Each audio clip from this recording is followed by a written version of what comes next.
Important consideration, ठीक है। जैसे कि इसमें लिखा है कुछ हम लोग कैश अकाउंट और सबके बारे में देखेंगे, ठीक है। जैसे कि पहला है if the transaction relating to purchase और सेल ऑफ गुड्स, ठीक है। तो इसमें क्या रहेगा कि अगर नेम परचेजर का नहीं दिया रहेगा, ठीक है, तो परचेजर का नाम नहीं दिया रहेगा और सेलर का भी नाम नहीं दिया रहेगा, तो हम लोग उसको कौन सा ट्रांजैक्शन मानेंगे? कैश ट्रांजैक्शन, ठीक है, ठीक है। फिर जैसे एग्जांपल है गुड्स सोल्ड फॉर 50,000, इसमें नाम नहीं दिया है, ना सेलर का ना परचेजर का।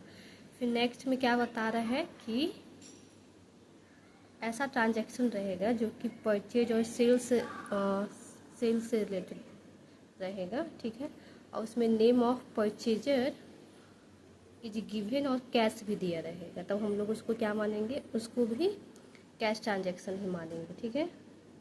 जैसे एग्जांपल है goods sold to Gopal for cash, okay.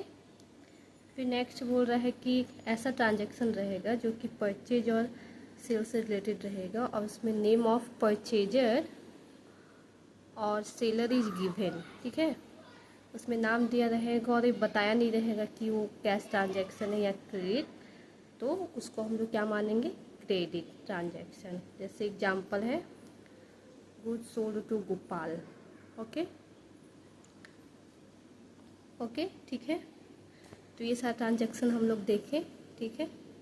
Clear हुआ इसमें से कि जिसमें नाम परचेजर और सेलर का नाम नहीं दिया रहेगा, ठीक है, और कैश ट्रांजैक्शन जो है तो हम लोग उसको कंसीडर करेंगे, मानेंगे। फिर दूसरा बताया रहेगा कि ठीक से देखिएगा, फिर बताया जाएगा कि वो ट्रांजैक्शन फिर भी सेल्स और परचेज से रिलेटेड रहेगा और उसमें परचेजर और सेलर का नाम जो है गिवन रहेगा, इज गिवन लिखा है, ठीक है, और अलॉन्ग विथ कैश, यानी कैश भी दिया रहेगा। तो उस चीज़ को क्या मानना है? उस चीज़ को कंसीडर करना है, it is considered as a cash transaction, उसको भी जो है कैश ट्रांजैक्शन ही मानना है। ये सब में बच्चे जो है बहुत कंफ्यूज होते हैं, ठीक है। जैसे एग्जाम्पल देखिए goods sold to Gopal for cash, ठीक है, इसमें गोपाल को माल बेचा जाता है, तो इसमें कैश भी दिया है और गोपाल भी दिया है, ओके। इसको हम लोग इससे भी हम लोग कैश ट्रांजैक्शन मानेंगे और जहाँ गुड्स सोल्ड फॉर 50,000 लिखा है उसको भी हम लोग कैश ट्रांजैक्शन मानेंगे, ठीक है, ओके,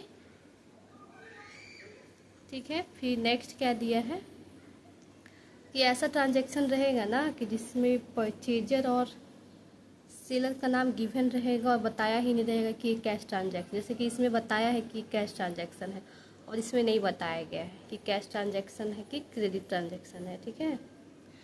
तो ऐसे में क्या करना होगा कि उस चीज़ को हम लोग क्रेडिट ट्रांजैक्शन मानेंगे जहाँ पे बताया नहीं रहेगा कि ये कैश है कि क्रेडिट है, ठीक है ना, ओके। तो ठीक है, आज के लिए इतना ही, ओके, बाय।